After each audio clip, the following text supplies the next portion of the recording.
好啦，今日咧嚟到尖沙咀呢個文化中心地下嘅一間牧羊少年嘅 cafe 啦。咁我就係今次喺呢度做一個個展，就係未完成修行。咁由3月29號咧去到咧啱啱嘅禮拜咧18號5月已經咧完咗個展覽，但係因為一路都好忙，我就冇時間咧去做拍片，咁所以今日就做翻啲記錄啦。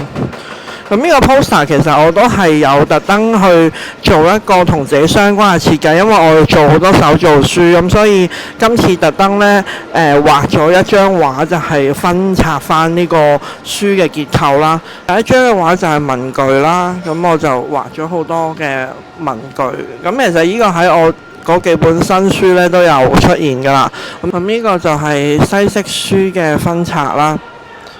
咁呢啲結構圖其實喺網路上係經常見到嘅，不過我就畫翻一個自己嘅版本啦，有擺翻遊雲妹喺度啦，同埋呢一個係即係我嘅 version 啦叫做。咁西式嘅書見得係比較多有結構，但係就冇乜人畫中式嘅，咁我就有畫到呢個中式嘅，希望更加多個人特色啦。咁一樣都係有遊雲妹喺度啦。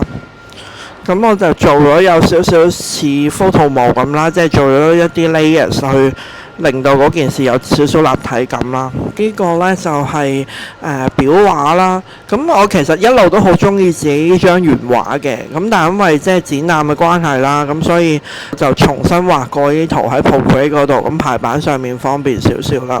原本嗰個係手畫嘅，咁今次就用 Procreate 同埋少少AI Photoshop 去整理咗，做一個更整齊嘅版本。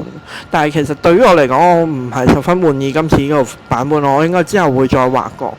咁就特登畫咗一個古裝嘅遊雲妹喺度啦。咁然後有呢個3孔線裝書啦，咁亦都係改咗之前個版本少少，重新畫過啦。咁有呢個硬皮精裝書嘅 version 啦，同埋有呢個8格書嘅摺呢個款式嘅。咁今次其實教學嘅作品呢，就唔係真係超級多，但因為時間好緊迫嘅關係啦，即係我展覽期間我都仲喺度畫緊畫啦。咁今次我就先做到咁多，咁但係對於我嚟講都叫完成咗一個小小嘅個展啦。除咗我頭先俾大家睇嘅嗰度，仲有呢啲我打字嘅作品啦。咁呢度唔係全部嚟嘅，因為呢個場地都冇咁多個位置幫我擺晒我所有作品啦。咁今次喺牧羊少年呢度展覽咗大概2個月啦，咁非常之多謝 Gloria 同埋 Sabrina 啦。當然成個場地嗰個環境啊、氣氛啊，同埋佢哋場地嘅 support 都非常之充足啦。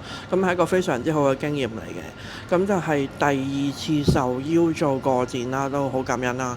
咁可以做一個少少嘅即係一啲回顧啦，同埋有做新作品啦。因為成日啲人話啊，好似好耐冇做新作品，其實一路都有嘅。咁但係即係我啲作品細細件呢，咁就唔係好覺咁解。即係一次個 group 出嚟嘅時候，咁今次我就特登做咗一啲即係 frame 啦，做咗啲畫框啦，咁亦都畫咗啲新畫啦。咁但係都係同做書相關啦。因為其實我聽日要飛大阪啦，咁我今日最後一日嚟策展，咁希望就錄翻少少記錄啦。咁今次嘅記錄嚟到呢度先啦。無論大家有嚟睇過定冇嚟睇過我嘅展覽，我都係多謝嘅，多謝所有我嘅即係支持者啦。一路咁多年嚟有留意我嘅作品啦，咁我會繼續努力嘅。咁聽日飛大阪啊，咁我都喺大阪啦 book fair 或者我嘅即係期間嘅見聞啦，咁我都會盡快剪輯嘅。因為我突然間先發現原來已經有1年啦，我上年去大阪拍嘅我都未剪啦。